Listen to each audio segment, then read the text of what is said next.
ಹಾಗೂ ಮಲೆನಾಡಿನಲ್ಲಿ ಕಳೆದೊಂದು ವಾರದಿಂದ ಶುರುವಾಗಿರುವಂತಹ ಮಳೆಯ ಹೊಡೆತ ನಿಲ್ಲೋ ಹಾಗೆ ಕಾಣಿಸ್ತಾ ಇಲ್ಲ. ಬಿಟ್ಟು ಬಿಡದೆ ಸುರಿಯುತ್ತಿರುವಂತಹ ಮಳೆಗೆ ಸಾಲು ಸಾಲು ಅವಾಂತರವೇ ಸೃಷ್ಟಿಯಾಗ್ತಿದೆ. ಆದರೆ ಉತ್ತರ ಕರ್ನಾಟಕದಲ್ಲಿ ಮಾತ್ರ ವರುಣದೇವ ಕೃಪೆ ತೋರ್ತಿಲ್ಲ.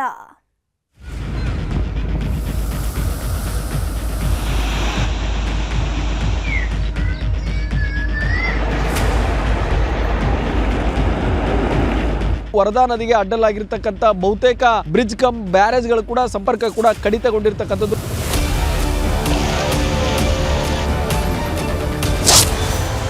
ರಾಜ್ಯದ ಹಲವೆಡೆ ಆಶ್ಲೇಷ ಮಳೆ ಅಬ್ಬರಿಸಿ ಬೊಬ್ಬಿರಿಯುತ್ತಿದೆ. ಕರಾವಳಿ ಹಾಗೂ ಮಲೆನಾಡಲ್ಲಂತೂ ಮಹಾಮಳೆಯ ಅವಾಂತರ ಹೇಳ ತೀರದಂತಾಗಿದ್ದು ಜನಜೀವನ ಅಸ್ತವ್ಯಸ್ತಗೊಂಡಿದೆ. ಬಿಟ್ಟು ಬಿಡದೆ ಸುರಿತಿರೋ ಮಳೆಯಿಂದ ಕಡಲ ತೀರದಲ್ಲಿ ಅಲೆಗಳ ಆರ್ಭಟ ಮುಂದುವರೆದಿದೆ. ನದಿಗಳೆಲ್ಲ ಹುಚ್ಚೆದ್ದು ಹರಿಯುತ್ತಿದ್ದು ಸೇತುವೆಗಳೆಲ್ಲ ಕಣ್ಣಿಗೆ ಕಾಣದಂತಾಗಿವೆ. ಕರಾವಳಿ ಮಲೆನಾಡು ಮಳೆಗೆ ವರದಾ ಅಬ್ಬರ. ರಾಜ್ಯದ ಬಹುತೇಕ ಜಿಲ್ಲೆಗಳಲ್ಲಿ ಭೀಕರ ಬರ ಆವರಿಸಿದೆ. ಆದರೆ ಮಲೆನಾಡು ಹಾಗೂ ಕರಾವಳಿಯಲ್ಲಿ ಮಾತ್ರ ಆಗಸ್ಟ್ ತಿಂಗಳಲ್ಲಿ ವರುಣದೇವ ರೌದ್ರಾವತಾರ ತೋರ್ತಿದ್ದಾನೆ. ಬಿಟ್ಟು ಬಿಡದೆ ಸುರಿತಿರೋ ಮಳೆಗೆ ಜನ ಹೈರಾಣಾಗಿದ್ದಾರೆ. ಸಾಕಪ್ಪ ಸಾಕು ಈ ಮಳೆ ಅನ್ನುವಂತಾಗಿದೆ. ಕರಾವಳಿ ಹಾಗೂ ಮಲೆನಾಡಿನಲ್ಲಿ ಸುರಿತಿರೋ ಮಳೆ ಎಫೆಕ್ಟ್ ಹಾವೇರಿಗೆ ಜೋರಾಗಿ ತಟ್ಟಿದೆ. ಹಾವೇರಿಯ ಜೀವನಾಡಿ ಅನಿಸಿಕೊಂಡಿರೋ ವರದಾ ನದಿಯಲ್ಲಿ ಈ ವರ್ಷ ಭಾರೀ ಪ್ರಮಾಣದ ಒಳಹರಿವು ಹರಿದು ಬರ್ತಿದೆ. ಮೈತುಂಬಿ ಹರಿತಾ ಇರುವ ವರದಾ ನದಿಯಿಂದ ಜಿಲ್ಲೆಯ 16ಕ್ಕೂ ಹೆಚ್ಚು ಬ್ರಿಡ್ಜ್ ಕಮ್ ಬ್ಯಾರೇಜ್ಗಳು ಜಲಾವೃತಗೊಂಡಿವೆ. ಬಾಳಂಬೀಡ ಮತ್ತು ಲಕಮಾಪುರ ಸಂಪರ್ಕ ಸಂಪೂರ್ಣ ಬಂದ್ ಆಗಿದೆ. ಕರಾವಳಿ ಮತ್ತು ಮಲೆನಾಡು ಭಾಗದಲ್ಲಿ ವಿಪರೀತ ಮಳೆ ಆಗ್ತಾ ಇದೆ. ಇದರ ಪರಿಣಾಮವಾಗಿ ಹಾವೇರಿ ಜಿಲ್ಲೆಯಲ್ಲಿ ಹರಿತಕ್ಕಂಥ ವರದಾ ನದಿ ಕೂಡ ಸಂಪೂರ್ಣವಾಗಿ ಮೈದುಂಬಿ ಹರಿತಾ ಇರತಕ್ಕಂಥದ್ದು ನನ್ನ ಹಿಂಭಾಗದ ದೃಶ್ಯಗಳಲ್ಲಿ ನೀವು ಗಮನಿಸ್ತಾ ಹೋಗ್ಬೋದು. ವರದಾ ನದಿ ಯಾವ ರೀತಿಯಾಗಿ ಮೈದುಂಬಿ ಹರಿತಾ ಇದೆ ಅಂತೇಳಿ ಕೂಡ ಕರಾವಳಿ ಮತ್ತು ಮಲೆನಾಡು ಭಾಗದಲ್ಲಿ ವಿಪರೀತ ಮಳೆ ಆಗ್ತಾ ಇರುವಂಥ ಪರಿಣಾಮವಾಗಿ ಜಿಲ್ಲೆಯಲ್ಲಿ ಕೂಡ ಪ್ರವಾಹದ ಆತಂಕ ಕೂಡ ಸೃಷ್ಟಿಯಾಗಿರ್ತಕ್ಕಂಥದ್ದು. ವರದಾ ನದಿ ಕೂಡ ಕಣ್ಣು ಆಯಿಸಿದಷ್ಟು ಕೂಡ ನೀರಿನಿಂದ ಕಾಣ್ತಾ ಇರತಕ್ಕಂಥದ್ದು. ಹೀಗಾಗಿ ಬಹುತೇಕ ಬ್ರಿಡ್ಜ್ ಕಮ್ ಬ್ಯಾರೇಜ್ಗಳು ಕೂಡ ಸಂಪೂರ್ಣವಾಗಿ ಮುಳುಗಡೆಯಾಗಿ ಆ ಗ್ರಾಮಗಳಿಗೆ ತೆರಳತಕ್ಕಂಥ ಸಂಪರ್ಕ ಕೂಡ ಕಡಿತಗೊಂಡಿರ್ತಕ್ಕಂಥ. ಕುಸಿದ ಮೇಲ್ಛಾವಣಿ, ವೃದ್ಧೆ ಪಾರಾಗಿದ್ದೇ ಪವಾಡ. ನಿರಂತರವಾಗಿ ಸುರಿತಿರೋ ಮಳೆಗೆ ಹಾವೇರಿಯಲ್ಲಿ ನಾನಾ ಅವಾಂತರಗಳು ಸೃಷ್ಟಿಯಾಗಿವೆ. ಮಳೆಯ ಅಬ್ಬರಕ್ಕೆ ಮೇಲ್ಮುರಿ ಗ್ರಾಮದಲ್ಲಿ ಮನೆಯ ಮೇಲ್ಛಾವಣಿ ಕುಸಿದು ಬಿದ್ದಿದೆ. ಏಕಾಏಕಿ ಮನೆ ಮೇಲ್ಛಾವಣಿ ಕುಸಿದಿದ್ದರಿಂದ ವೃದ್ಧೆ ಮಹದೇವಕ್ಕ ಮಣ್ಣಿನಡಿ ಸಿಲುಕಿ ಒದ್ದಾಡ್ತಿದ್ರು. ಕೂಡಲೇ ಸ್ಥಳಕ್ಕಾಗಮಿಸಿದ ಸ್ಥಳೀಯರು ವೃದ್ಧೆಯನ್ನ ರಕ್ಷಿಸಿ ಆಸ್ಪತ್ರೆಗೆ ದಾಖಲಿಸಿದ್ದಾರೆ.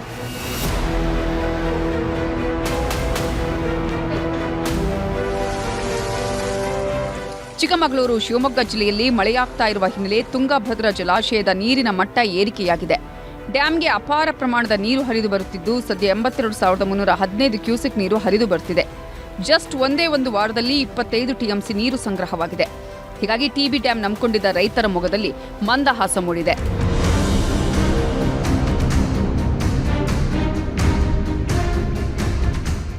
ಮಹಾರಾಷ್ಟ್ರದ ಪಶ್ಚಿಮ ಘಟ್ಟ ಪ್ರದೇಶದಲ್ಲಿ ಮಳೆ ಮುಂದುವರೆದಿದೆ. ಹೀಗಾಗಿ ಘಟಪ್ರಭಾ ನದಿ ಅಬ್ಬರಿಸಿ ಬೊಬ್ಬಿರಿಯುತ್ತಿದೆ. ಗೋಕಾಕ್ ತಾಲೂಕಿನ ಉದಗಟ್ಟಿ, ವಡೇರಗಟ್ಟಿ ನಡುವಿನ ಸಂಪರ್ಕ ಸೇತುವೆ ಮುಳುಗಿ ಹೋಗಿದೆ. ಆದರೆ ಇದನ್ನೂ ಲೆಕ್ಕಿಸದೆ ವಾಹನ ಸವಾರರು ಸೇತುವೆ ಮೇಲೆ ಸಂಚರಿಸುತ್ತಿದ್ದಾರೆ.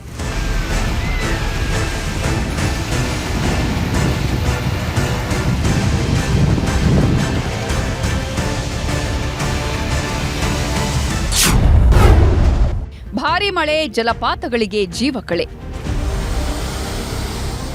ಇನ್ನು ಕಲಬುರಗಿ ಜಿಲ್ಲೆಯಲ್ಲೂ ಭಾರೀ ಮಳೆಯಾಗ್ತಿದ್ದು ಬತ್ತಿ ಹೋಗಿದ್ದ ಸಣ್ಣ ಸಣ್ಣ ಜಲಪಾತಗಳಿಗೆ ಜೀವಕಳೆ ಬಂದಿದೆ. ಚಿಂಚೋಳಿ ತಾಲೂಕಿನ ಕುಂಚಾವರಂ ಅರಣ್ಯ ಪ್ರದೇಶದಲ್ಲಿರೋ ಮಾಣಿಕಾಪುರ ಮಿನಿ ಜಲಪಾತ ಮೈತುಂಬಿ ಹರಿಯುತ್ತಿದೆ. ಜಲಧಾರೆಯ ರಮಣೀಯ ದೃಶ್ಯ ಕಣ್ತುಂಬಿಕೊಳ್ಳಲು ನೆರೆಯ ಆಂಧ್ರ, ತೆಲಂಗಾಣದಿಂದ ಪ್ರವಾಸಿಗರು ಆಗಮಿಸುತ್ತಿದ್ದಾರೆ.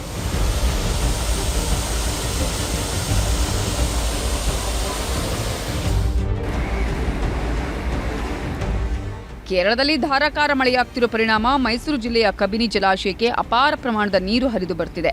ಹೀಗಾಗಿ ತಮಿಳುನಾಡಿಗೆ ನಿತ್ಯವೂ ನೀರು ಹರಿದು ಹೋಗ್ತಿದೆ. ಕಬಿನಿ ಜಲಾಶಯದಿಂದ ಹೊರ ಹೋಗುವ ದೃಶ್ಯ ಡ್ರೋನ್ ಕ್ಯಾಮೆರಾದಲ್ಲಿ ಸೆರೆಯಾಗಿದೆ.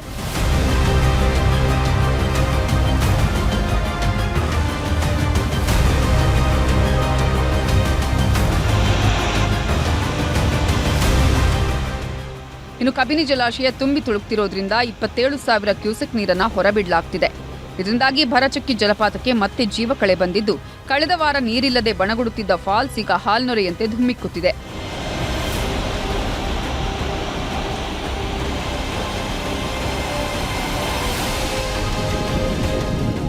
ಮಂಡ್ಯ ಜಿಲ್ಲೆಯ ಕೆಆರ್ಎಸ್ ಡ್ಯಾಂಗೆ ದಿನೇ ದಿನೇ ಜೀವಕಳೆ ಬರ್ತಿದೆ. ಬತ್ತೋದಕ್ಕೆ ಶುರುವಾಗಿದ್ದ ಡ್ಯಾಂನಲ್ಲಿ 103 ಅಡಿಗೆ ನೀರು ಏರಿಕೆಯಾಗಿದೆ. ಕಳೆದ 4 ದಿನಗಳಿಂದ 12 ಅಡಿ ನೀರು ಸಂಗ್ರಹವಾಗಿದ್ದು ಕೆಆರ್ಎಸ್ ಜಲಾಶಯ ಭರ್ತಿಗೆ 21 ಅಡಿ ಬಾಕಿ ಇದೆ. ಇದೇ ರೀತಿ ನೀರು ಹರಿದು ಬಂದರೆ ಮುಂದಿನ 15 ದಿನಗಳಲ್ಲಿ ಕೆಆರ್ಎಸ್ ಭರ್ತಿಯಾಗಲಿದೆ.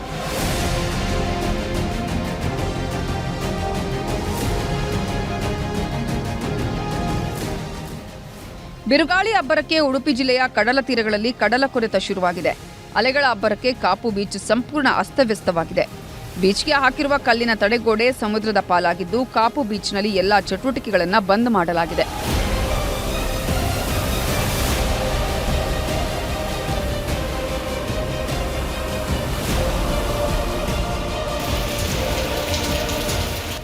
ದಾವಣಗೆರೆಯಲ್ಲಿ ದಿಢೀರ್ ಮಳೆಯಾಗಿದೆ.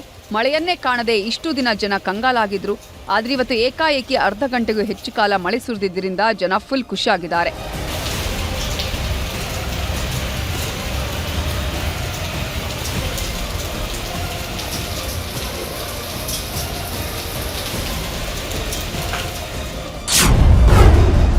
ಭೀಕರ ಬರಕ್ಕೆ ಬಳಲಿ ಬೆಂಡಾದ ಗದಗ ರೈತರು.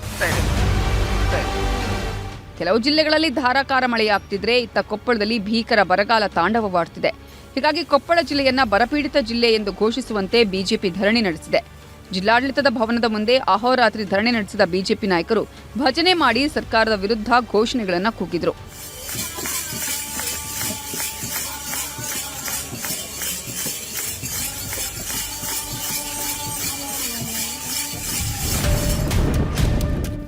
ಗದಗ ಜಿಲ್ಲೆಯಲ್ಲೂ ಬರದ ಛಾಯೆ ಆವರಿಸಿದೆ.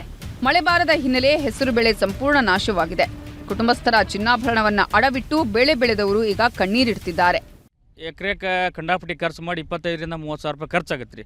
ಒಟ್ಟು ಎಲ್ಲ ಕೂಡಿ ಒಂದು 45ರಿಂದ 50 ಸಾವಿರ ರೂಪಾಯಿ ಖರ್ಚು ಬರುತ್ತೆ ರೀ. ಏನೋ ಒಟ್ಟು ಬರುತ್ತಲ್ಲ ಅಂತಂದು ರೈತರು ಬಂಗಾರ ಒತ್ತಿ ಇಟ್ಟು ಹೊಲಕ್ಕೆಲ್ಲ ಮಾಡ್ಕೊಂಡಿರ್ತೀವಿ. ಮಾಡ್ಕೊಂಡ್ರು ಕೂಡ ಇದು ನಮಗೆ ಬೆಳೆ ಕೈ ಬರ್ತಾ ಇಲ್ಲ ಮತ್ತು ಹೊಳ್ಳಿ ಹರಗು ಪರಿಸ್ಥಿತಿ ಬಂದೈತಿ. ಜಿಲ್ಲೆಗೆ ಅತಿ ಹೆಚ್ಚು ಹೆಸರು ಬೆಳೆ ಅಂತ ಪ್ರದೇಶ ರೀ ನಮ್ಮ ಗದಗ ಜಿಲ್ಲಾ.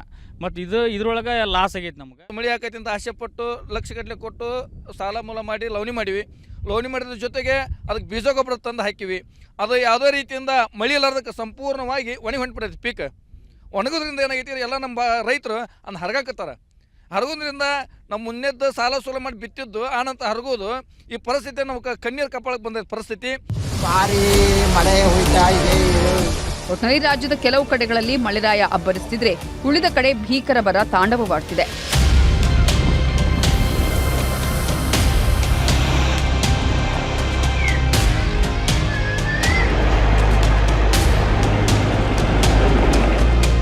Bureau report, news 18.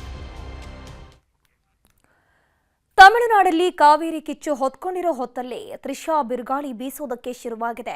ಕಾವೇರಿ ಹೋರಾಟದಲ್ಲಿ ಉದಯನಿಧಿ ಆಡಿದ ಒಂದೇ ಒಂದು ಮಾತು ತಮಿಳುನಾಡು ರಾಜಕೀಯದಲ್ಲಿ ಬಿರುಗಾಳಿಗೆ ಎಬ್ಬಿಸಿದೆ.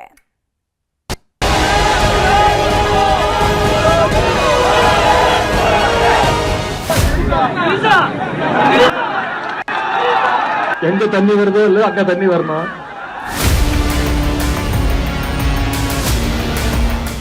ಉದಯನಿಧಿ ಸ್ಟಾಲಿನ್ ತಮಿಳುನಾಡಿನ ಮಾಜಿ ಸಿಎಂ ಮಗ, ಮೊಮ್ಮಗ, ಡಿಎಂಕೆ ಪಕ್ಷದ ಮುಂದಿನ ಉತ್ತರಾಧಿಕಾರಿ. ಆದರೆ ಬಾಯ್ ಬಿಟ್ರೆ ಬರೀ ವಿವಾದ.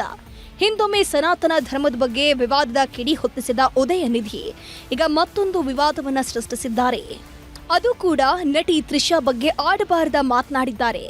ಸಿಎಂ ವಿಜಯ್ ಮೇಲಿದ್ದ ಸಿಟ್ಟು, ಜನ ತ್ರಿಷಾ ಅಂತ ಕೂಗಿದ್ರ ಉನ್ಮಾದವೋ ಅಥವಾ ಬೇಕಂತನೇ ಹೇಳಿದ್ರೋ ಗೊತ್ತಿಲ್ಲ. ತ್ರಿಷಾ ಬಗ್ಗೆ ಆಡಿದ ಮಾತು ತಮಿಳುನಾಡಿನಲ್ಲಿ ರಾಜಕೀಯ ಬಿರುಗಾಳಿ ಎಬ್ಬಿಸಿದೆ. ಹೆಣ್ಣಿನ ಬಗ್ಗೆ ನಾಲಿಗೆ ಹರಿಬಿಟ್ಟ ನಾಯಕನ ಮೇಲೆ ಪಕ್ಷಾತೀತವಾಗಿ ವಿರೋಧ ವ್ಯಕ್ತಪಡಿಸುತ್ತಿದ್ದಾರೆ. ಕಾವೇರಿ ಹೋರಾಟಕ್ಕಿಳಿದ ಉದಯನಿಧಿ ಆಡಬಾರದ ಮಾತನಾಡಿ ಪೊಲೀಸರ ಕೈಯಲ್ಲಿ ಸಿಲುಕಿ ನರಳಾಡೋಗಿದ್ದಾರೆ. எங்க தண்ணி வருதோ இல்ல அங்க தண்ணி வரணும்.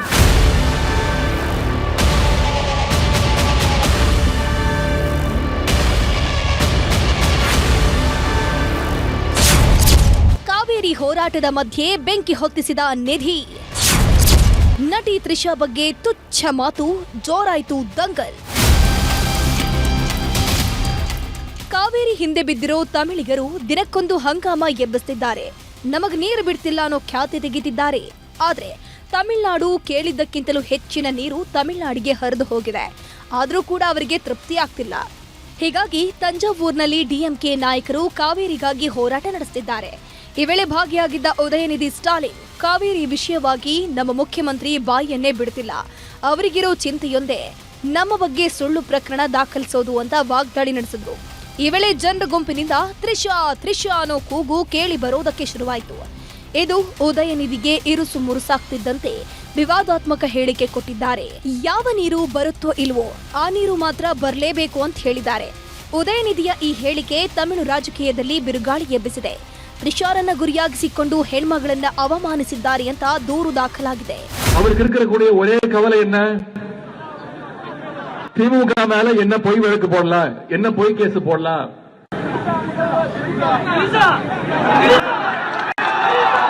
எங்க தண்ணி வருதோ இல்ல அங்க தண்ணி வரணும். ಯಾವಾಗ ಉದಯನಿಧಿ ಬಾಯಲ್ಲಿ ಅಣಿಮುತ್ತು ಹೊರಬಿತ್ತು, ಪಕ್ಷಾತೀತವಾಗಿ ಜನಾಕ್ರೋಶ ಶುರುವಾಯಿತು. ಅದರಲ್ಲೂ ಟಿವಿಕೆ ನಾಯಕರಂತೂ ಉದಯನಿಧಿ ವಿರುದ್ಧ ನಿಗಿ ಕೆಂಡ ಕಾರೋದಕ್ಕೆ ಶುರು ಮಾಡಿದ್ರು. ಅಷ್ಟೇ ಅಲ್ಲ, 2-3 ಕಡೆ ಕೇಸ್ ಕೂಡ ದಾಖಲಾಗಿತ್ತು. ಇದರಿಂದ ಬೆಚ್ಚಿದ ಉದಯನಿಧಿ ಹೈಕೋರ್ಟ್ ಮೊರೆ ಹೋಗಿದ್ರು. ನಿರೀಕ್ಷಣಾ ಜಾಮೀನು ಪಡೆಯುವುದಕ್ಕೂ ಇನ್ನಿಲ್ಲದ ಸರ್ಕಸ್ ಶುರು ಮಾಡಿದ್ರು.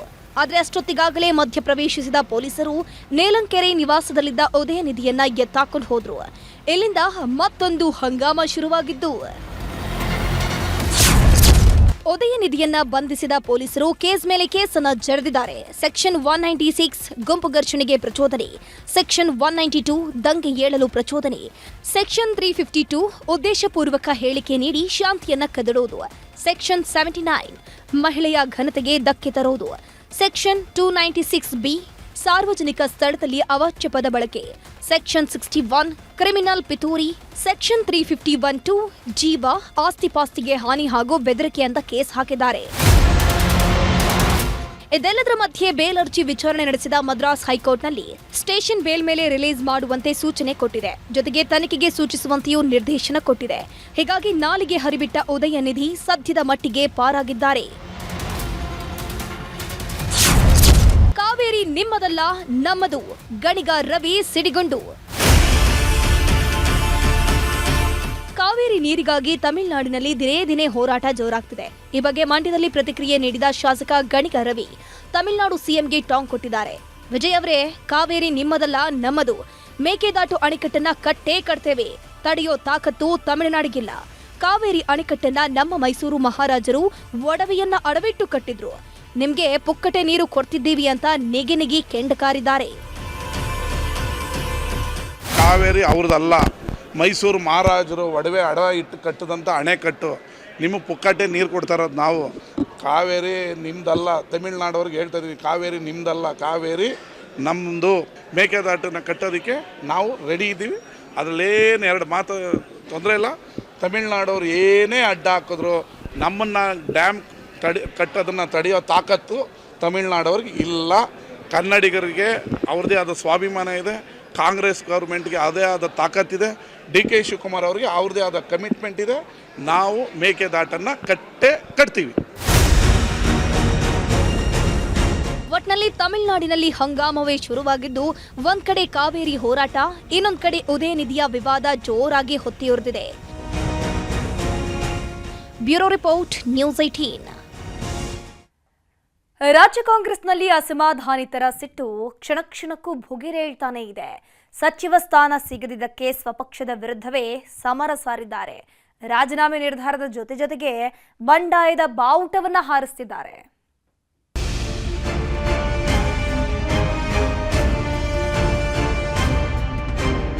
ನಾನು ಸಿದ್ದರಾಮಯ್ಯನವ್ರಿಗೆ ಬಹಳ ಆತ್ಮೀಯವಾಗಿದ್ದೆ, ಅವರ ನಾಯಕತ್ವವನ್ನು ನಾನು ಒಪ್ಕೊಂಡಿದ್ದೆ.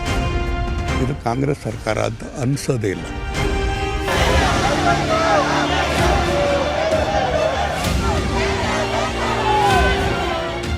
ರಾಜ್ಯ ಕಾಂಗ್ರೆಸ್ ಸರ್ಕಾರದ 2ನೇ ಭಾಗವಾಗಿ ಸಿಎಂ ಕುರ್ಚಿ ಅಲಂಕರಿಸಿದ್ದ ಡಿಕೆ ಶಿವಕುಮಾರ್ಗೆ ಕ್ಯಾಬಿನೆಟ್ ಅನ್ನೋದು ನಿಜಕ್ಕೂ ಅಗ್ನಿ ಪರೀಕ್ಷೆಯನ್ನೇ ತಂದೊಡ್ಡಿದೆ.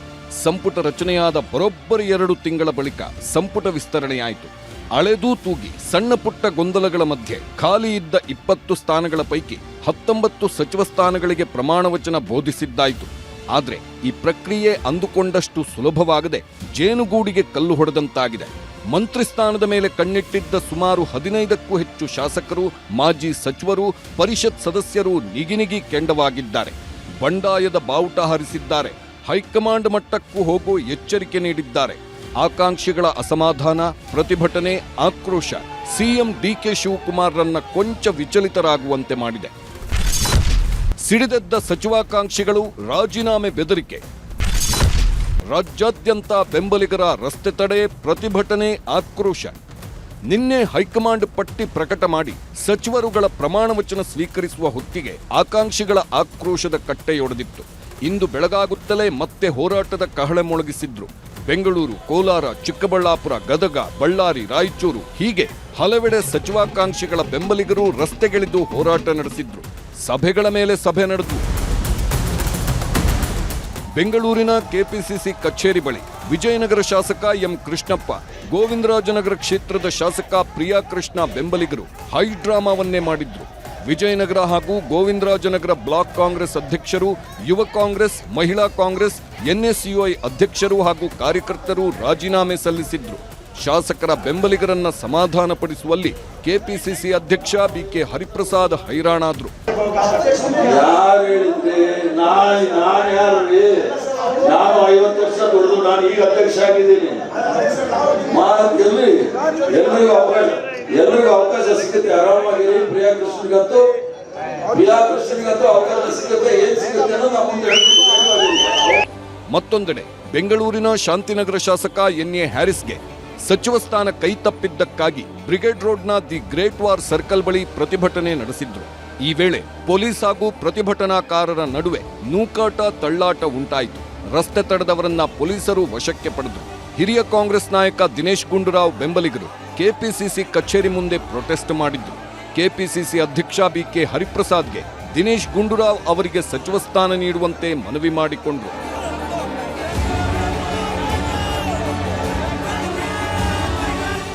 ಆನೇಕಲ್ ಶಾಸಕ ಬಿ ಶಿವಣ್ಣಗೆ ಸಚಿವ ಸ್ಥಾನ ಕೈತಪ್ಪಿದ ಹಿನ್ನೆಲೆ ಬೆಂಬಲಿಗರು ಚಂದಾಪುರ ಸರ್ಕಲ್ನಲ್ಲಿ ಟೈರ್ಗೆ ಬೆಂಕಿ ಹಚ್ಚಿ ಆಕ್ರೋಶ ಹೊರಹಾಕಿದ್ರು. ಅತ್ತ ಗದಗನಲ್ಲಿ ಶಾಸಕ ಎಚ್.ಕೆ. ಪಾಟೀಲ್ ಬೆಂಬಲಿಗರು ರೊಚ್ಚಿಗೆದ್ದಿದ್ರು. ಅಷ್ಟೇ ಅಲ್ಲ, ಹೊನ್ನಾಳಿ ಶಾಸಕ ಶಾಂತನಗೌಡಗೆ ಸಚಿವ ಸ್ಥಾನ ಕೈತಪ್ಪಿದ್ದಕ್ಕೆ ದಾವಣಗೆರೆ ಜಿಲ್ಲೆ ಹೊನ್ನಾಳಿಯಲ್ಲಿ ಟೈರ್ಗೆ ಬೆಂಕಿ ಹಚ್ಚಿ ಆಕ್ರೋಶ ಹೊರಹಾಕಿದ್ದಾರೆ. ಕೊಪ್ಪಳದಲ್ಲೂ ಶಾಸಕ ರಾಘವೇಂದ್ರ ಹಿಟ್ನಾಳ್ ಬೆಂಬಲಿಗರು ಆಕ್ರೋಶ ವ್ಯಕ್ತಪಡಿಸಿದ್ದಾರೆ. ಚಿತ್ರದುರ್ಗ ಜಿಲ್ಲೆ ಮೊಳಕಾಲ್ಮೂರು ಕ್ಷೇತ್ರದ ರಾಂಪುರದಲ್ಲಿ ಶಾಸಕ ಎನ್ವೈ ಗೋಪಾಲಕೃಷ್ಣ ಅಭಿಮಾನಿಗಳಿಂದ ಬೃಹತ್ ಪ್ರತಿಭಟನೆ ನಡೆಸಿ ಟೈರ್ಗೆ ಬೆಂಕಿ ಹಚ್ಚಿ ಆಕ್ರೋಶ ಹೊರಹಾಕಿದ್ರು. ಅಸಮಾಧಾನಿತರ ಬೆಂಬಲಿಗರಿಂದ ರಾಜೀನಾಮೆ. ದೆಹಲಿ ನಾಯಕರ ಗಮನ ಸೆಳೆಯುವ ಯತ್ನ. ಇನ್ನು ಅಸಮಾಧಾನಿತರ ಹೋರಾಟ ಕೇವಲ ಪ್ರತಿಭಟನೆಗೆ ಮಾತ್ರ ಸೀಮಿತವಾಗದೆ ಬೆಂಬಲಿಗರ ರಾಜೀನಾಮೆ ಮೂಲಕ ಹೈಕಮಾಂಡ್ ಗಮನ ಸೆಳೆಯುವ ಯತ್ನವೂ ಆಗಿದೆ. ಇಂಡಿ ಶಾಸಕ ಯಶವಂತರಾಯಗೌಡ ಪಾಟೀಲ್ ನಿನ್ನೆಯೇ ರಾಜೀನಾಮೆ ನೀಡಿದ್ರು. ಈ ಬೆನ್ನಲ್ಲೇ ಕೆಎಸ್ಆರ್ಟಿಸಿ ಅಧ್ಯಕ್ಷ ಸ್ಥಾನಕ್ಕೆ ಗುಬ್ಬಿ ಶಾಸಕ ಶ್ರೀನಿವಾಸ್ ರಾಜೀನಾಮೆ ನೀಡಿದ್ದಾರೆ. ಎಚ್.ಕೆ. ಪಾಟೀಲ್ ಬೆಂಬಲಿತ ಗದಗ ಬೆಟಗೇರಿ ನಗರಸಭೆಯ 22 ಸದಸ್ಯರು ರಾಜೀನಾಮೆ ಸಲ್ಲಿಸಿದ್ದಾರೆ. ಇನ್ನು ಕೆಎಸ್ಡಿಎಲ್ ಅಧ್ಯಕ್ಷ ಸ್ಥಾನಕ್ಕೆ ಅಪ್ಪಾಜಿ ನಾಡಗೌಡ ರಾಜೀನಾಮೆ ಸಾಧ್ಯತೆ ಇದೆ. ಅಲ್ಲದೆ ಕೆಯುಐ ಡಿಎಫ್ಸಿ ಅಧ್ಯಕ್ಷ ಸ್ಥಾನಕ್ಕೆ ಬಂಗಾರಪೇಟೆ ಶಾಸಕ ಎಸ್ಎನ್ ನಾರಾಯಣಸ್ವಾಮಿ ರಿಸೈನ್ ಸಾಧ್ಯತೆ ಇದೆ. ಜೊತೆಗೆ ಎಚ್.ಸಿ. ಮಹದೇವಪ್ಪರ ಪರ 12ಕ್ಕೂ ಹೆಚ್ಚು ಕಾಂಗ್ರೆಸ್ಸಿಗರು ಬ್ಲಾಕ್ ಕಾಂಗ್ರೆಸ್ಗೆ ರಾಜೀನಾಮೆ ಸಲ್ಲಿಸಿದ್ದಾರೆ. ಕೊಪ್ಪಳ ಶಾಸಕ ರಾಘವೇಂದ್ರ ಹಿಟ್ನಾಳ್ ಪರ 7 ಬ್ಲಾಕ್ ಕಾಂಗ್ರೆಸ್ ಸದಸ್ಯರು ರಾಜೀನಾಮೆ ಪತ್ರ ಸಲ್ಲಿಸಿದ್ದಾರೆ. ಸಂಪುಟದಲ್ಲಿ ಕೋಲಾರ, ಚಿಕ್ಕಬಳ್ಳಾಪುರಕ್ಕೆ ಅನ್ಯಾಯವಾಗಿದೆ ಎಂದು ಆಗ್ರಹಿಸಿ ಅಸಮಾಧಾನಿತ ಶಾಸಕರು ಸಭೆ ನಡೆಸಿದ್ರು. ಕೋಲಾರ, ಚಿಕ್ಕಬಳ್ಳಾಪುರಕ್ಕೆ ಅನ್ಯಾಯ ಮಾಡಿದ್ದೀರಿ, ಶಾಸಕರು ಅಸಮರ್ಥರ ಎಂದು ಜನ ಕೇಳುತ್ತಿದ್ದಾರೆ. ನಾವು ಯಾರೂ ರಾಜೀನಾಮೆ ಕೊಡಲ್ಲ, ಹೈಕಮಾಂಡ್ ನಾಯಕರನ್ನ ಭೇಟಿ ಮಾಡ್ತೀವಿ ಅಂತ ಹೇಳಿದ್ರು. ನೋಡಿ, ಸಿದ್ದರಾಮಯ್ಯನವರು ಮುಖ್ಯಮಂತ್ರಿಗಳಾಗಿ ಬದಲಾವಣೆ ಆಗಿದ್ದ ಕೂಡಲೇ ನನಗೆ ಗೊತ್ತಿತ್ತು ನನ್ನನ್ನು ಖಂಡಿತ ಕೈ ಬಿಡ್ತಾರೆ ಅಂತ. ಕೆಲವರು ನಮ್ಮ ಪರ ಬರಲಿಲ್ಲ ದೆಹಲಿಗೆ ಅಂತಕ್ಕಂಥದ್ದನ್ನು ಮನಸ್ಸಿನಲ್ಲಿಟ್ಕೊಂಡು ಯಾವುದೇ ಕಾರಣಕ್ಕೂ ಅವರು ಆಗಬಾರ್ದು ಅಂತಕ್ಕಂಥ ಪಟ್ಟಿಡಿದು ನನ್ನನ್ನು ಇವತ್ತು ಅವರ ಪ್ರಭಾವವನ್ನು ಬೀರಿದ್ದಾರೆ ಅಂತಕ್ಕಂಥದ್ದು ನನ್ನ ಭಾವನೆ. 2 ವರ್ಷದಲ್ಲಿ ಚುನಾವಣೆಗೆ ಹೋಗುವಂಥ ಪೂರ್ವದಲ್ಲಿ ಎಲ್ಲ ಒಂದು ಕಡೆಗೆ ವಿಸ್ತರಣೆ ಆಗ್ತಾ ಇರತಕ್ಕಂಥದ್ದನ್ನು ನಾಯಕಗಳನ್ನೆಲ್ಲ ನೋಡಿದಾಗ ಇದೊಂಥರ ಆಲ್ ಪಾರ್ಟಿ ಸರ್ಕಾರ ಆದಾಗ ಕಾಣ್ತದೆ. ಇದು ಕಾಂಗ್ರೆಸ್ ಸರ್ಕಾರ ಅಂತ ಅನಿಸೋದೇ ಇಲ್ಲ. ಖಾಲಿ ಇರೋ 1 ಸ್ಥಾನದ ಮೇಲೆ ಹಲವರ ಕಣ್ಣು. 20 ಸ್ಥಾನಗಳ ಪೈಕಿ ಕೊನೆ ಕ್ಷಣದಲ್ಲಿ ಗಾಯತ್ರಿ ಶಾಂತೇಗೌಡ ಅವರನ್ನ ಪ್ರಮಾಣ ವಚನ ಸ್ವೀಕರಿಸದಂತೆ ತಡೆಯಲಾಗಿತ್ತು. ಇದರಿಂದಾಗಿ ಖಾಲಿ ಉಳಿದಿರೋ 1 ಸ್ಥಾನಕ್ಕಾಗಿ ಈಗ ಭಾರೀ ಪೈಪೋಟಿ ಶುರುವಾಗಿದೆ. ಪರಿಷತ್ ಸದಸ್ಯೆ ಆರತಿ ಕೃಷ್ಣ, ಮೂಡಿಗೆರೆ ಶಾಸಕಿ ನಯನಾ ಮೋಟಮ್ಮ ಮಧ್ಯೆ ಪೈಪೋಟಿ ನಡೆಯುತ್ತಿದೆ. ಅಲ್ಲದೆ ರೇಸ್ನಲ್ಲಿ ಲಕ್ಷ್ಮೀ ಹೆಬ್ಬಾಳ್ಕರ್, ಗಾಯತ್ರಿ ಶಾಂತೇಗೌಡ, ಉಮಾಶ್ರೀ, ಅನ್ನಪೂರ್ಣ ತುಕಾರಾಂ ಕೂಡ ಇದ್ದಾರೆ. ಈಗಾಗಲೇ ಸಿಎಂ ಡಿಕೆ ಶಿವಕುಮಾರ್ ಅವರನ್ನ ಭೇಟಿಯಾಗಿ ಪಟ್ಟು ಹಾಕಿದ್ದಾರೆ. ಮಹಿಳೆಯರಿಗೆ ಇವತ್ತು ಸ್ಥಾನಮಾನ ಕೊಟ್ಟಿಲ್ಲ. ನಾವು ಆ ಆಧಾರದಲ್ಲಿ ಕೇಳಿದ್ವಿ, ಇಲ್ಲಿ ಮಹಿಳೆಯರಿಗೆ ಯಾವ ಓಟ ಅಂತೇಳಿ ಬರಲ್ಲ, ಬಟ್ ಒಬ್ಬ ಮಹಿಳೆಗೆ ಅಥವಾ ಇಬ್ಬರು ಮಹಿಳೆಯರಿಗೆ ಸ್ಥಾನಮಾನ ಕೊಡಬೇಕು ಅನ್ನೋದು ಇದೆ.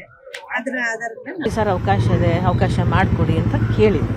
ನೋಡಿ, ನಾವು ಮೊದಲಿಂದನೂ ಕೂಡ ಕನಿಷ್ಠ ಒಂದು 3 ಸ್ಥಾನಗಳಾದರೂ ಮಂತ್ರಿಗಳಿಗೆ ಕೊಡಬಹುದು ಹೆಣ್ಮಕ್ಳಿಗೆ ಅಂತ ನಿರೀಕ್ಷೆ ಮಾಡಿದ್ವಿ ಮತ್ತು ಎಲ್ಲ ಕಡೆ ಹೇಳಿದ್ವಿ ಕೂಡ. ಈಗ ಆಗಿಲ್ಲ, ಸೊ ಒಂದಾದರೂ ಸಿಗಬಹುದು ಅನ್ನೋ ನಿರೀಕ್ಷೆಯಲ್ಲಿ ಎಲ್ಲರೂ ಇದ್ದೀವಿ. ಸಚಿವ ಸ್ಥಾನಕ್ಕಾಗಿ ಆಕಾಂಕ್ಷಿಗಳ ಹೋರಾಟ ಕ್ಷಣ ಕ್ಷಣಕ್ಕೂ ಹೆಚ್ಚಾಗ್ತಿದೆ. ಸಿಎಂ ಕೂಡ ಆಕಾಂಕ್ಷಿಗಳನ್ನ ಸಮಾಧಾನಪಡಿಸೋ ಸರ್ಕಸ್ ಮಾಡುತ್ತಿದ್ದಾರೆ. ಜೊತೆಗೆ ಈಗಾಗಲೇ ಸಚಿವರಾಗಿರೋರು ಅಸಮಾಧಾನಿತರನ್ನ ಭೇಟಿಯಾಗಿ ಸಂತೈಸುತ್ತಿದ್ದಾರೆ ಕೂಡ. ಇಷ್ಟೆಲ್ಲ ಆದರೂ ಹೈಕಮಾಂಡ್ ಗಮನ ಸೆಳೆಯಲು ಕೆಲವರು ಯತ್ನಿಸುತ್ತಿದ್ದಾರೆ. ಈ ಮಧ್ಯೆ ಹೈಕಮಾಂಡ್ ನಾಯಕರ ಆದೇಶಕ್ಕೆ ಪ್ರತಿಯಾಡೋ ನಾಯಕರು ಯಾರೇ ರಾಜೀನಾಮೆ ಕೊಟ್ಟರು ಅದನ್ನ ಸ್ವೀಕರಿಸಿ ಅಂತ ಹೈಕಮಾಂಡ್ ಆದೇಶ ನೀಡಿದೆಯಂತೆ. ಹೀಗಾಗಿ ಸಿಎಂ ಡಿಕೆ ಶಿವಕುಮಾರ್ ಕೂಡ ಬಂಡಾಯದ ಬಾವುಟ ಹಾರಿಸಿರೋ ನಾಯಕರಿಗೆ ಖಡಕ್ ಸಂದೇಶ ರವಾನಿಸಿದ್ದಾರೆ. ರಾಜೀನಾಮೆ ಕೊಡೋರು ಇವೆಲ್ಲ ರಾಜಕೀಯದಲ್ಲಿ ನಡೀತಾ ಇರೋದು. ರಾಜೀನಾಮೆ ಕೊಡೋರ ಬಗ್ಗೆ ಯಾರು ತಡೆಯಕ್ಕಾಗಲ್ಲ. ಪಾರ್ಟಿ ಬೇಕು, ಅವ್ರಿಗೂ ಭವಿಷ್ಯ ಬೇಕು ಅಂತಂದ್ರೆ ಪಕ್ಷ ಇದ್ರೆ ಇದು ಇವೆಲ್ಲ ಪೇಷನ್ಸ್ ಇಂದ ಈ ಸಂದರ್ಭದಲ್ಲಿ ಇರಬೇಕಾಗ್ತದೆ. Party is very much important. ಯಾರು ರೆಸಿಗ್ನೇಷನ್ ಕೊಟ್ಟರೆ within few minutes I am going to accept. ಒಟ್ಟಾರೆ ಸಂಪುಟ ವಿಸ್ತರಣೆ ರಾಜ್ಯ ಸರ್ಕಾರಕ್ಕೆ ಬಿಸಿ ತುಪ್ಪವಾಗಿ ಪರಿಣಮಿಸಿದೆ. ಹೈಕಮಾಂಡ್ ಕೂಡ ರಾಜ್ಯದಲ್ಲಿನ ಸ್ಥಿತಿ ಬಗ್ಗೆ ಗಮನಿಸುತ್ತಿದೆ. ಇದಕ್ಕೆಲ್ಲ ಹೈಕಮಾಂಡ್ ಇತಿಶ್ರೀ ಹೇಗೆ ಹಾಡುತ್ತೆ? ಆಕಾಂಕ್ಷಿಗಳು ಸಮಾಧಾನವಾಗ್ತಾರಾ ಅಥವಾ ರಾಜೀನಾಮೆ ನೀಡಿ ಮತ್ತಷ್ಟು ಗೊಂದಲ ಸೃಷ್ಟಿ ಮಾಡುತ್ತಾರಾ ಅನ್ನೋದು ಮುಂದಿರೋ ಕುತೂಹಲ. Bureau report, news 18. ಇಂದು ನಾಡ ಅಧಿದೇವತೆ ಚಾಮುಂಡೇಶ್ವರಿಯ ಜನ್ಮದಿನ. ಹೀಗಾಗಿ ಚಾಮುಂಡಿ ಬೆಟ್ಟದಲ್ಲಿ ವರ್ಧಂತಿ ಮಹೋತ್ಸವ ಸಂಭ್ರಮದಿಂದ ನಡೆದಿದೆ. ಚಿನ್ನದ ಪಲ್ಲಕ್ಕಿಯಲ್ಲಿ ಬಂದ ದೇವಿಯನ್ನ ಕಣ್ತುಂಬಿಕೊಂಡ ಭಕ್ತರು ಪುನೀತರಾಗಿದ್ದಾರೆ.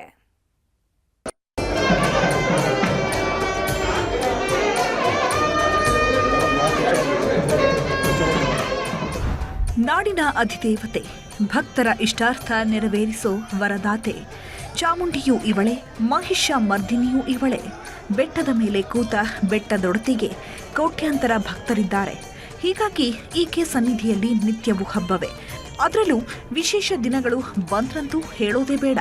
ಭೂಲೋಕದ ಸ್ವರ್ಗವೇ ಧರೆಗಿಳಿದಂತೆ ಭಾಸವಾಗುತ್ತೆ. ಇವತ್ತು ತಾಯಿ ಚಾಮುಂಡಿಗೆ ಜನ್ಮದಿನ. ಹೀಗಾಗಿ ಬೆಟ್ಟದ ಒಡತಿಗೆ ವರ್ಧಂತಿ ಸಂಭ್ರಮ ಜೋರಾಗಿತ್ತು.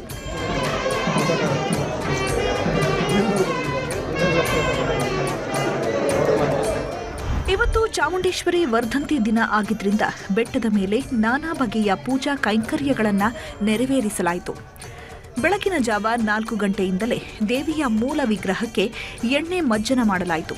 ಬಳಿಕ ಪಂಚಾಮೃತ ಹಾಗೂ ದಿವ್ಯ ತೀರ್ಥಗಳಿಂದ ತಾಯಿಗೆ ಅಭಿಷೇಕ ಮಾಡಿ ಮಂಗಳಾರತಿಯೊಂದಿಗೆ ಮಹೋತ್ಸವಕ್ಕೆ ಚಾಲನೆ ನೀಡಲಾಯಿತು. ಜನ್ಮೋತ್ಸವ ಅಂತಕ್ಕಂಥದ್ದು ಸಂಸ್ಕೃತ ಪದ. ನಾವು ಮಕ್ಕಳಿಗೆ ಯಾವ ರೀತಿ ಆಚರಣೆ ಮಾಡ್ತೀವೋ ಅದೇ ರೀತಿ ಕೂಡ ಚಾಮುಂಡೇಶ್ವರಿ ದೇವರಿಗೆ ಆಚರಣೆ ಮಾಡ್ತಕ್ಕಂಥದ್ದು. ಇವತ್ತು ಉತ್ಸವ ಮೂರ್ತಿಗೆ ವಿಶೇಷವಾದ ದಿನ. ಇವತ್ತು ಚಿನ್ನದ ಪಲ್ಲಕ್ಕಿಯಲ್ಲಿ ಉತ್ಸವ ಆಗ್ತಕ್ಕಂಥದ್ದು ಈ ದಿನ ವಿಶೇಷವಾಗಿರ್ತಕ್ಕಂಥದ್ದು. ವರ್ಧಂತಿ ಮಹೋತ್ಸವದ ಪ್ರಕಾರ ಎಲ್ಲ ಚೆನ್ನಾಗಿತ್ತು. ಅಷ್ಟೇನು ರಶ್ ಇರಲಿಲ್ಲ. ಇವತ್ತು ಕ್ಯೂ ಎಲ್ಲ ಆರಾಮಾಗಿ ದರ್ಶನ ಆಯಿತು. ಎಲ್ಲರಿಗೂ ಮಡ್ಲಕ್ಕಿ ಬಳೆ ಎಲ್ಲ ಕೊಟ್ಟರು. ಊಟದ ವ್ಯವಸ್ಥೆನೂ ತುಂಬ ಚೆನ್ನಾಗಿತ್ತು. ಇನ್ನು ಚಾಮುಂಡಿ ವರ್ಧಂತಿ ಹಿನ್ನೆಲೆ ಇಡೀ ದೇವಾಲಯದ ಆವರಣವನ್ನೇ ಹೂವಿನಿಂದ ಅಲಂಕೃತಗೊಳಿಸಲಾಗಿತ್ತು. ದೇವಾಲಯದ ಮುಖ್ಯ ದ್ವಾರ ಹಾಗೂ ರಾಜಗೋಪುರವನ್ನ ತೆಂಗಿನ ಗರಿಗಳು, ಕಬ್ಬು ಹಾಗೂ ಬಣ್ಣ ಬಣ್ಣದ ಹೂಗಳಿಂದ ಅಲಂಕರಿಸಲಾಗಿತ್ತು. ಇನ್ನು ಪ್ರತಿ ವರ್ಷದಂತೆ ಈ ವರ್ಷವೂ ರಾಜವಂಶಸ್ಥ ಯದುವೀರ್ ಒಡೆಯರ್, ರಾಜಮಾತೆ ಪ್ರಮೋದಾದೇವಿ ಒಡೆಯರ್ ಆಗಮಿಸಿ ಚಿನ್ನದ ಪಲ್ಲಕ್ಕಿಯ ತಾಯಿ ಉತ್ಸವಕ್ಕೆ ಚಾಲನೆ ನೀಡಿದರು. ಸತತ ಒಂದು ಪ್ರಾರ್ಥನೆ, ಅದು ಒಳ್ಳೆ ಮಳೆ ಬರಬೇಕು, ಸೂಕ್ತವಾದಂಥ ಮಳೆ ಬರಬೇಕು, ಎಲ್ಲ ನಮ್ಮ ಅಣೆಕಟ್ಟುಗಳು ಭರ್ತಿಯಾಗಲಿ ಅಂತ ನಾವು ಪ್ರಾರ್ಥನೆ. ತಾಯಿ ಚಾಮುಂಡಿಗೆ ಇವತ್ತು ವಿಶೇಷ ದಿನ ಆಗಿದ್ರಿಂದ ರಾಜಕೀಯ ನಾಯಕರ ಜೊತೆಗೆ ಭಕ್ತ ಸಾಗರವೇ ಹರಿದು ಬಂದಿತ್ತು. ಒಟ್ನಲ್ಲಿ ಬೆಟ್ಟದ ಒಡತಿಯ ಹುಟ್ಟುಹಬ್ಬ ಅದ್ಧೂರಿಯಾಗಿ ನಡೆದಿದ್ದು ಅಧಿದೇವತೆಯನ್ನ ಕಣ್ತುಂಬಿಕೊಂಡವರು ಪುನೀತರಾಗಿದ್ದಾರೆ. ಕ್ಯಾಮರಾ ಪರ್ಸನ್ ರಾಹುಲ್ ಜೊತೆ ಆನಂದ್ KS, ನ್ಯೂಸ್ 18 ಮೈಸೂರು. ಮತ್ತಷ್ಟು ಪ್ರಮುಖ ಸುದ್ದಿಗಳನ್ನು ಕ್ವಿಕ್ ಆಗಿ ನೋಡ್ತಾ ಹೋಗೋಣ. ಕನ್ನಡ ನಾಡಿ ಎಕ್ಸ್‌ಪ್ರೆಸ್‌ನಲ್ಲಿ ಕಾಫಿನಾಡಲ್ಲಿ 5 ಬಾಂಗ್ಲಾ ಪ್ರಜೆಗಳ ಬಂಧನ. ಬಣಕಲ್ ಬಳಿ ಗಾಡಿ ಕೆಲಸಕ್ಕೆ ಬಂದಿದ್ದ 5 ಲಾಕ್. ಖಚಿತ ಮಾಹಿತಿ ಮೇರೆಗೆ ಪೊಲೀಸರ ಕಾರ್ಯಾಚರಣೆ. ಇದೀಗ ನ್ಯೂಸ್ ಡೆಸ್ಕ್ನಿಂದ ನವಿತಾ ಜೈನ್ ಇವತ್ತಿನ 3 ವಿಶೇಷ ಸುದ್ದಿಗಳ ಮಾಹಿತಿಯನ್ನು ನೀಡ್ತಾ ಹೋಗ್ತಾರೆ ವಿಶೇಷ ವರದಿಯಲ್ಲಿ.